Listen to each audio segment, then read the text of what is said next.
Good day and Assalamu alaikum. I am Rasmin Fadu Maraya and I will be discussing the tree conflict analysis. First, what is tree conflict analysis? It is a tool that can help you understand the causes and effects of a conflict. It can be used to identify the root causes of the conflict as well as the potential consequences. This information can be used to develop strategies for resolving the conflict. Now let us discuss each part of the tree. First is the roots. The roots of a conflict tree represent the underlying causes of the conflict.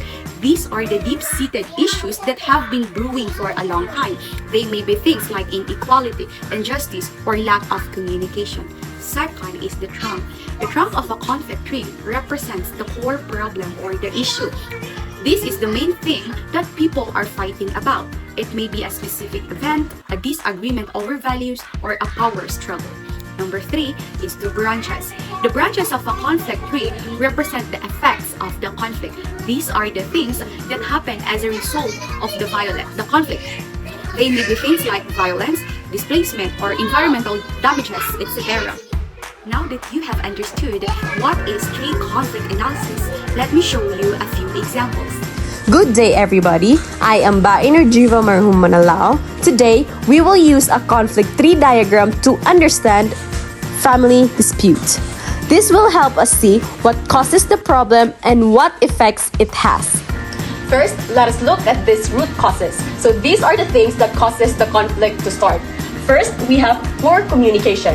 Poor communication means family members that don't talk openly to understand each other. Second is unresolved past issues, wherein all problems or arguments haven't been solved. And then lastly, we have financial stress, wherein money problems like disagreements about inheritance or money finances. These are the root causes that make the conflict worse. And if we don't fix them, the problem keeps growing. Next, let us look at the conflict itself or the trunk of the tree. So this is the main issue that everyone is arguing about. So in our tree, we have family dispute. So family dispute can take in different forms. So the first one, it could be inheritance dispute wherein it is the disagreements about how to share the property or money after someone passes away. Second, it could be in the form of caregiver responsibility wherein it is arguments about who should take care of an elderly or a sick family member. And then lastly, it could take in a form of a parental expectations wherein there is a tension over what parents want from or for their children, like career choices or lifestyles. So these are the issue, or this is the issue that the ones directly cause the family to fight. Now, let us look at what happens because of the conflict. So here are the branches and leaves of the tree. So first, we have emotional impact, wherein people feel angry, hurt, or betrayed. And the next, we have social impact, wherein family members stop talking to each other or feel distant. And then third, we have legal impact, wherein the conflict leads to lawsuits or money problems. These effects can be very harmful, affecting how family members feel and how they interact with each other. In conclusion, the conflict tree diagram helps us better understand family dispute. So by looking at what causes the problem and how it affects the family, we can look for better ways to handle disagreements. So clear communication and working together are the key solutions to fixing family disagreement. That would be all. Thank you. Poverty is a major issue that affects many communities, and understanding its roots, causes, and effects is important to finding solutions. At the roots of poverty are factors such as lack of education, unemployment, and poor governance. When people do not have access to quality education, they lack the skills and knowledge needed to find decent jobs. This leads to unemployment or low-paying jobs, which make it difficult for families to meet their basic needs. On top of this, poor governance, like corruption or mismanagement of resources, prevents government programs from reaching to those who need them the most, leaving people without support. The effects of poverty can be seen in many parts of a person's life. Represented is the branches of the conflict tree. One major effect is poor health, as families in poverty often cannot afford proper food, clean water, or medical care, leading to malnutrition and sickness. Another effect is limited education opportunities, as children may drop out of school to help their families earn money, continuing the cycle of poverty. Poverty also contributes to high crime rates because some people turn to illegal activities as a way to survive when they have no other options. And lastly, poverty causes mental health issues such as stress, anxiety, and depression, as the constant struggle to survive takes a heavy emotional toll on individuals and families. So, by addressing the root causes, such as improving access to education, creating job opportunities, and promoting good governance, we can start to reduce the effects of poverty and create a better future for communities. That would be all. Thank you. Today I'll be discussing conflict tree analysis on political conflict.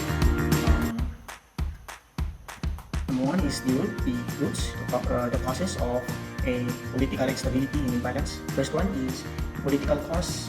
So, political cause in a bad term can be in the lack of democracy, which leads to dictatorship and suppression of opposition and dissent. And economic causes, it could be the widespread corruption and inequality, poverty and unemployment. And in social cause is the sectarian division and societal corruption and religious political imbalances. And external causes can be the regional rivalry and foreign intervention, colonial legacy, and the religious warfare. In authoritarian, the main core issue is the authoritarian or abuse of political power, which is in some cases the dictatorship, the injustice and unjust prosecution of law. Then the consequences are the humanitarian consequences, which, for example, the hands of the democratic people or the community, which sometimes leads to the deaths of the millions of refugees and displaced peoples, or the human rights. The human rights then in social conflict is, the social consequences is the sectarian polarization and trauma, destruction of social cohesion, races, discrimination, and corruption. Political consequences is the entrenched authoritarianism, the rebellion or unbalanced community or society, which causes civil wars and internationalized conflict and proxy wars. And the economic consequences are the economic collapse and deficiency on foreign aid, the accumulation of debt, and the infrastructural destruction caused by war. For example, the political cause may cause civil war that is, for example, happened in Assad's regime, which the people turned against governance that led to civil war that destroyed the community, like the Damascus, the ancient city. So that's all, and you can add many more branches that is caused by political, economical, social, and external, which is broad. So that's all, and that's all for political conflict analysis. Thank you.